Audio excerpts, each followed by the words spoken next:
When you think of Star Wars, you may think of a number of things. Maybe it's the iconic lightsaber, the Death Star, Millennium Falcon, or maybe now it's Baby Yoda. Yodel, yiddle, whatever. The Star Wars universe is vast and has captivated viewers for years. Viewers dreaming of futuristic technology, weird aliens, or new planets waiting to be explored. This universe and the imagination it inspired in viewers made for one of the most successful stories ever. Today we'll be breaking down how Star Wars mastered the art of toy making to become the 5th most successful media franchise of all time.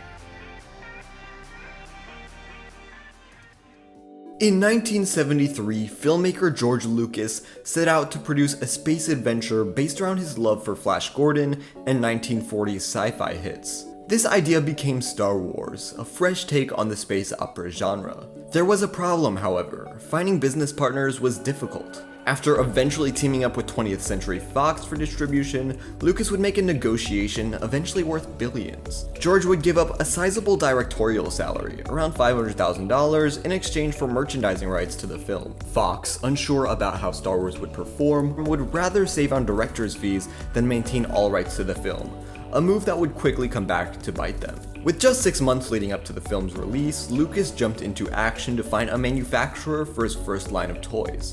Hasbro, not interested. Mego, nope. Few toy producers were willing to bet on a pretty unknown film with obscure characters and wacky concepts. Lucas finally found a partner in Kenner, a small Ohio-based company that was willing to try their hand at translating the Star Wars universe into physical products. Star Wars, 1 billion years in the making, and it's coming to your galaxy this summer. Star Wars cost $9 million to produce. It will bring in at least 10 times that amount. Star Wars debuted in theaters on May 25th, 1977, and instantly broke box office records. By Christmas, it was the highest grossing film of all time. The problem? The first line of toys was months from being ready for store shelves. As Star Wars mania continued to ramp up throughout 1977, a plan was put into place to capitalize on the holiday season shopping spree. Kenner launched the Star Wars Early Bird Certificate Package, an empty box with stickers and a certificate guaranteeing kids they'd be the first to receive Star Wars action figures. Finally, in early 1978, Kenner's Star Wars toys hit shelves and shook the entire industry, raising all toy sales by 8%. See, the marriage between Star Wars and Kenner brought innovation to how the toy industry historically operated. George's fast-paced, character-driven films offer the perfect ingredient for Kenner's small, free-thinking team to experiment with. The initial trilogy set the market ablaze with products that would make the franchise so effective at selling merchandise. Look at the rare rocket-firing Boba Fett, which now sells for over $20,000, or Vinyl Cape Jawa. Kenner sold over 300 million toys by 1985, shattering sales records and reshaping how businesses look at merchandising. Instead of releasing one-off products based around a feature or genre, merch could be tied to a narrative universe, one that could evolve over time and connect customers with their favorite characters. By the late 80s, the initial trilogy had completed its run, and demand had slowed down. In 1991, Kenner had been bought by Hasbro, closed its office, and looked to move forward from the era of Star Wars. However, something had been overlooked in the acquisition.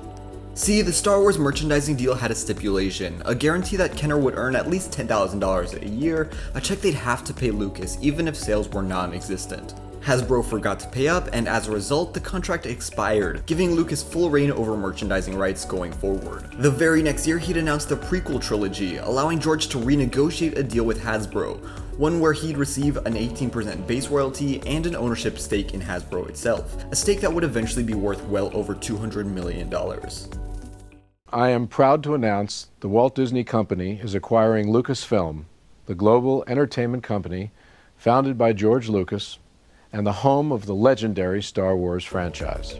George Lucas's foresight to bet on his own story and then build a merchandising empire around its success became the textbook example of how to fully capitalize on intellectual property, an example that Disney has fully mastered in recent years. Disney today is a licensing juggernaut, and was able to apply what Star Wars established to its animated hits and the Marvel Cinematic Universe. The recipe is simple.